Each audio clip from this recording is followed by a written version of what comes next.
Ketika ada keuntungan maka ini dipertanyakan kok bisa? Iya. Ya, namanya titipan. Kalau mereka katakan bahwa ya dananya dikelola, Betul. berarti kan yang namanya titipan dana harusnya tidak dikelola. Tidak diapa-apakan. Seperti misalnya kita nitip motor, Ya. ternyata motornya dijual belikan, ya berarti kan khianat. Betul. Nah makanya ketika kita menitipkan sejumlah dana kemudian dananya diputar, Iya. maka hakikatnya itu bukan titipan. Betul. Lalu apa? Maka kemungkinannya kalau itu bukan titipan, walaupun dinamakan titipan, Iya. kalau ternyata dana itu dikelola dan kemudian pemilik dana aman dari resiko Iya. kegagalan usaha dan pengelolaan dana itu, Betul. maka itu setnya adalah qardun, utang piutang. Karena itu dulu di zaman para ulama pun sudah misalnya Imam Syirazi dan yang lainnya mengatakan bahwa ariyatud danani wa darahim lil infaq itu adalah qardun. Meminjamkan, kata pinjam itu bukan hutang ya. Tapi Betul. kadang masyarakat antara hutang dan pinjam itu jadi satu. Pinjam motor, pinjam pisau, pinjam sendal itu Barang kan pinjam. itu Ya, itu pinjam. Kalau hutang itu barang digunakan dan kemudian hancur atau dibelanjakan, gantinya yang diberikan. Tapi kalau minjam barang itu dikembalikan lagi. Betul, seperti itu. Yang namanya ariyatud danil wa darahim, kalau meminjamkan uang untuk dibelanjakan maka itu adalah qardun, hutang.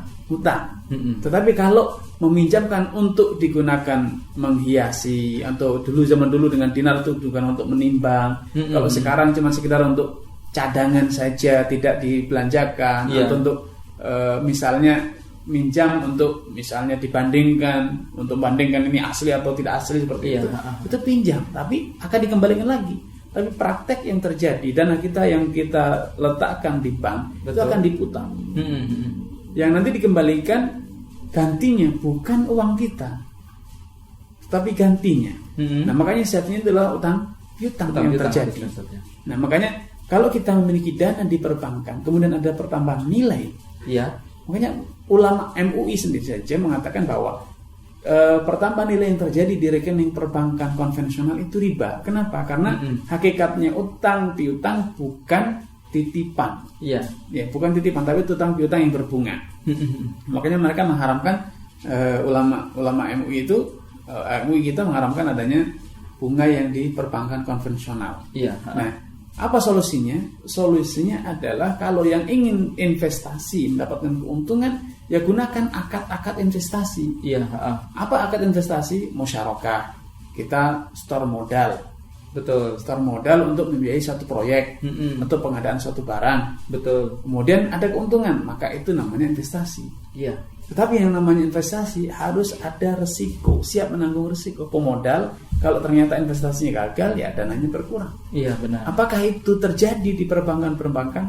Tidak sepertinya, tidak terjadi. Sehingga dana kita safety, sehingga walaupun dikatakan investasi, tapi faktanya adalah utang piutang karena dana kita aman, tidak berkurang sama sekali. Tidak mungkin berkurang. Bahkan dana kita belum disalurkan pun di bulan pertama sudah langsung dapat keuntungan. Dan kalau kita mendapatkan pembiayaan dengan skema musyarakah, mudharabah, dana yang kita dapat itu belum sempat kita kelola pun kita harus sudah store bagi hasil.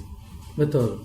Bulanan itu. Kita tidak mungkin menolak dan mengatakan, loh dananya belum sempat saya kelola Pak, saya belum dapat keuntungan. Mereka tidak bisa, karena mereka membuat rumus per Rp1.000, keuntungan per Rp1.000, yaitu sebagai angka pengali dengan modal, bukan pengali dengan keuntungan yang didapat. Betul. Sehingga walaupun dana itu belum sempat dikelola, sudah keluar hitung-hitungannya. Nah ini yang menjadikan banyak masyarakat, bahkan tertentu itu kelompok ex-bankir. Betul. Itu kelompok yang mantan pegawai itu mengkritisi praktek-praktek yang ada di perbankan-perbankan tersebut. Termasuk berbagai syariah. Betul. Karena prakteknya dana belum dikelola pun sudah ada bagi hasil. Bagi usul dari mana kan rancu sekali gitu. Betul. Seperti itu Ustaz ya. Betul. Untuk produk-produk simpanan yang lainnya juga termasuk seperti deposito. Ya, kalau deposito berjangka kan sudah jelas. Karena dia tidak menggunakan akad investasi, betul-betul titipan saja. Kemudian ada keuntungan maka tidak diterapkan itu sebagai bunga ya, hutang piutang atau hutang piutang yang berbunga. Seperti itu Ustaz ya. Ya. Terus kemudian ada beberapa produk simpanan juga Ustaz ya, yang perbankan syariah menjadikan itu sebuah produk gitu Ustaz ya. Tabungan berjangka. Tabungan berjangka ini sifatnya memang tidak ada biaya administrasi, tidak ada bunga juga di situ. Kalau begitu sah Ustaz ya. Kalau namanya tabungan berjangka itu kan biasanya ada pertambahan karena itu adalah model dari deposito. Dana kita akan mereka kelola. Kemudian ketika jatuh tempo, dana itu tidak bisa kita ambil kecuali pada tempo tenan yang sudah disepakati. Nah, nanti akan ada pertambahan di sana. Betul. Biasanya seperti itu dana tabungan berencana untuk biaya sekolah atau haji atau keperluan yang lain, bangun rumah atau nikah. Itu kita buat tenan sendiri, kita buat tempo waktu sendiri yang itu kalau kita tarik sebelumnya justru dana kita malah didenda. Betul. Dipotong. Tapi riba kalau atau tidak itu? Kalau dipotong tidak riba. Karena riba itu pertambahan. Riba itu pertambahan. Nah, menjadi riba ketika sudah jatuh tempo ada pertambahan. Seperti yang pernah kita bicarakan di sini Mas Sofwan bahwa kalau namanya investasi itu jangan hanya dibicarakan untungnya. Betul. Tapi harus ada kalau terjadi kerugian. Terus keuntungan itu bukan hanya sekedar profitnya saja, masih ada pertambahan nilai aset. Dana itu digunakan untuk apa? Kalau bisa jadi digunakan untuk membeli saham suatu perusahaan. Seperti yang terjadi di reksadana misalnya. Dibelikan saham perusahaan tertentu.